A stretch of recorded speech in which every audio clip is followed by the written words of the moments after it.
Hello សួស្តីបងប្អូនទាំងអស់គ្នាបាទឥឡូវគឺសកម្មភាពយើងមកដូរប្រេងបាតម៉ូតូនេះបងប្អូនគ្នាហើយម៉ូតូនេះគឺខ្ញុំខាន់ដូរយូរហើយមេទៅឲ្យលុយមកដូរប្រេងបាតម៉ូតូបាទដោយសារតែវាដកធ្ងន់ពេកអូសធ្ងន់ពេកហ្នឹងហើយក៏អធិស្ឋានចំពោះសលេងខ្ញុំបាទគឺវាចូលមិនសូវល្អទេមើលតែប្រេងវានឹងខ្មៅតែម្ដងបងប្អូនទាំងអស់គ្នាបាទគឺថាយើងមកដូរវាថ្មីចេញបាទដាក់ថ្មីឲ្យវាអូសរៀងកម្លាំងគ្រឿនហើយលើនេះគឺជាសកម្មភាពយើងមកដូរប្រេងនៅអែបតូបមីណាវា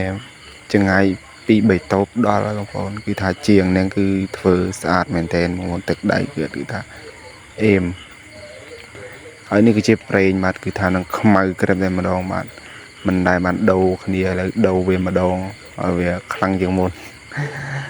ហើយនេះមើលអត់ដែលបានលៀងទេម៉ូតូដូចអីវ៉ាន់នេះមើលទៅច្រវាក់ក៏ដឹងដែរបាទដូរក្នុង2 3ដងហើយច្រវាក់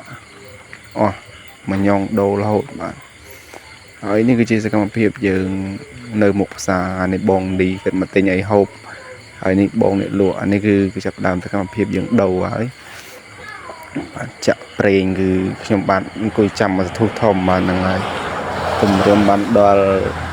គិតមូលគ្រប់បាតវារួចបានចាប់ដើមចាក់អានេះពណ៌មូលសកម្មភាពពណ៌មូលហើយឈ្មោះថាជាងរក្សាបាទគេថា